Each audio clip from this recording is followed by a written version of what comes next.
sur la ville de Dakar en particulier. Et prier le bon Dieu dans sa miséricorde de bien vouloir assister les populations aujourd'hui installées dans les inondations et inviter l'État du Sénégal à prendre ses responsabilités pour aider ces populations à sortir malheureusement de ces situations difficiles qu'elles traversent. Sénégalais, Sénégalais, Dakaroises, Dakarois, ce qui m'a motivé aujourd'hui à convoquer cette conférence de presse, c'est de pouvoir m'adresser à vous, population de Dakar en particulier, mais à vous, population du Sénégal en général, parce que Dakar étant la capitale du Sénégal. Comme vous le savez, il y a 8 mois de cela, le peuple de Dakar a été victime de l'une des plus grandes injustices dans l'histoire politique du Sénégal. De mémoire d'analyste politique, jamais dans l'histoire politique du Sénégal, le vote du peuple d'une ville n'a été remis en cause de la sorte. Au nom de ce peuple, au nom de la démocratie, j'ai saisi qui de droit, en l'occurrence la justice, pour que le droit soit dit et que le peuple de Dakar soit rétabli une fois de plus dans sa dignité.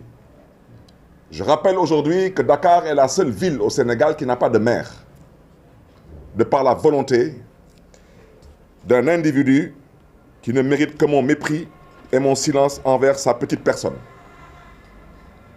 Je voudrais dire qu'il y a quelques jours de cela, monsieur le préfet de Dakar a instruit de façon illégale madame le maire intérimaire à vouloir convoquer une session, dit-il, extraordinaire pour remplacer le maire de Dakar que je suis. Je voudrais rappeler à l'endroit de l'opinion nationale et internationale qu'en la matière, nous avons ce qu'on appelle un code, c'est une loi, votée par l'Assemblée nationale du Sénégal, c'est le Code général des collectivités territoriales, qui en son article 137, alinéa 2, stipule clairement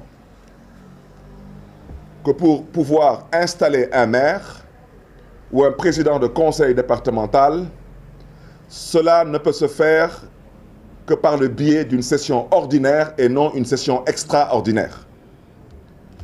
Alors, il semble que ce pays soit dirigé par 4000 cadres, qui en réalité ne sont que 4000 cancres, mais je les invite à comprendre tout de même que cette justice qu'ils souhaiteraient effacer, que cette justice, je pense qu'il y a tout de même des juristes qui ont eu à faire les bancs, qui ont été sanctionnés par des diplômes et qui aujourd'hui exercent le droit dans ce pays qu'on appelle le Sénégal. Une session ordinaire n'est pas une session extraordinaire. Alors, je voudrais aussi rappeler à l'endroit de monsieur le préfet qui dit qu'il agit sous instruction de monsieur le ministre, que si demain le président de la République du Sénégal lui demandait d'ouvrir le feu sur des étudiants qui manifesteraient éventuellement au niveau de l'université Cheikh Anta Diop de Dakar, je crois qu'il sait très bien qu'il n'oserait pas le faire, parce qu'il connaîtrait éventuellement les suites qui seraient données à cet acte.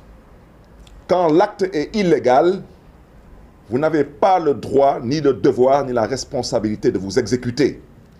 Monsieur le préfet de Dakar, ça s'appelle de la dignité, s'il vous en reste.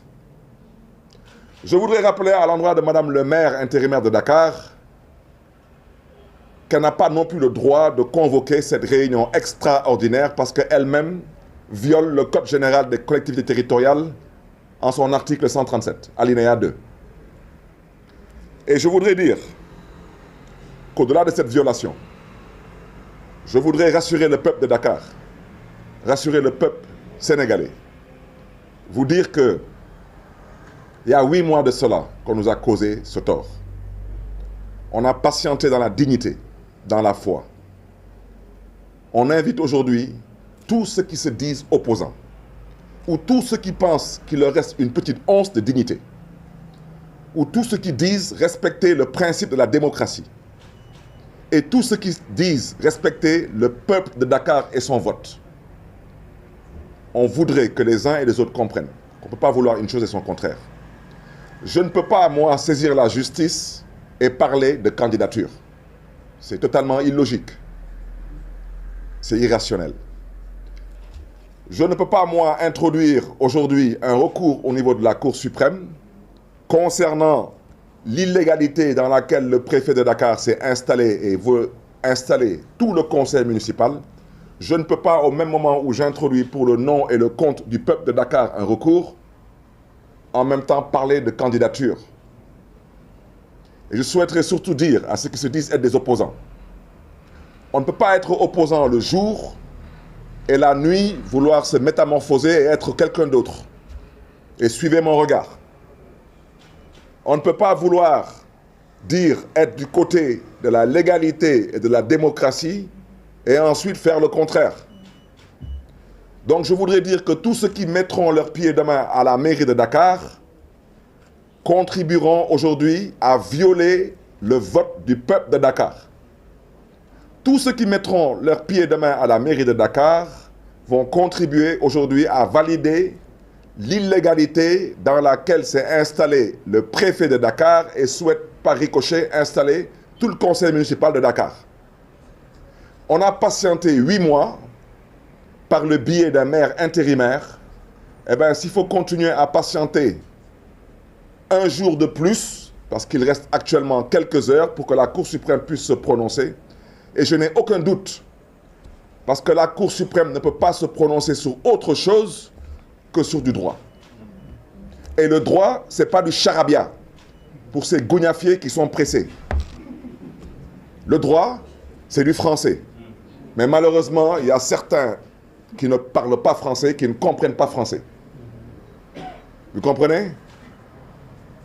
Malheureusement, ils mélangent tout. Ils mélangent les serviettes et les torchons. Donc, au stade où nous en sommes, je souhaiterais rappeler à tous les conseillers de la ville de Dakar que s'il faut patienter encore par le biais d'un maire intérimaire jusqu'au 18 septembre, c'est ça le droit.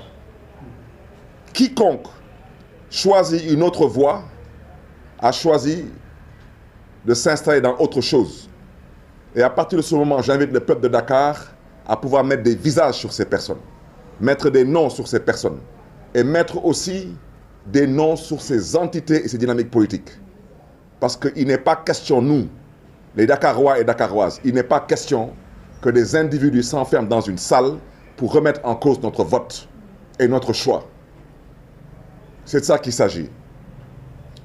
Demain, j'ai été saisi par des jeunes de Dakar qui m'ont dit qu'ils vont venir chez moi demain pour m'accompagner à la mairie de Dakar. Je sais que vous avez mal, mais je vous prie de bien vouloir croire en Dieu et de faire confiance en Dieu. Je ne pourrai pas demain vous recevoir chez moi, parce que demain, à la même heure, je serai au niveau de la prison de Rebeuss pour rendre visite à mes amis, en l'occurrence Badara Gadiaga et Abdounguer, victimes de l'injustice de ce régime qui considère que son seul objectif, c'est d'effacer. Mais je reste convaincu que c'est eux qui seront bientôt effacés, par la grâce de Dieu. Parce que le Sénégal ne mérite pas ce que nous vivons actuellement. On veut effacer des personnes, on veut effacer des institutions, parce qu'on pense aujourd'hui qu'on a tous les pouvoirs. Il n'y a que Dieu qui a tous les pouvoirs. À part Dieu, personne n'a aucun pouvoir sur cette terre des hommes. Donc, Dakaroises, Dakarois, dans quelques heures, la seule personne qui a aujourd'hui droit à la parole s'appelle une institution, et on l'appelle le pouvoir judiciaire. Et dans ce pouvoir judiciaire, cette personne morale s'appelle une cour, et particulièrement la Cour suprême du Sénégal, qui se prononcera demain. Je partage la peine qui est la vôtre de voir cette injustice s'abattre sur vous. Pour d'autres personnes, c'est même de l'humiliation. Mais pour moi, je vous dis encore une fois de plus, c'est une épreuve qui va nous renforcer. Parce que nous avons décidé de marcher vers l'essentiel. Dakaroises, Dakarois, Sénégalais, Sénégalais, que Dieu vous garde et que Dieu vous bénisse. Je vous remercie.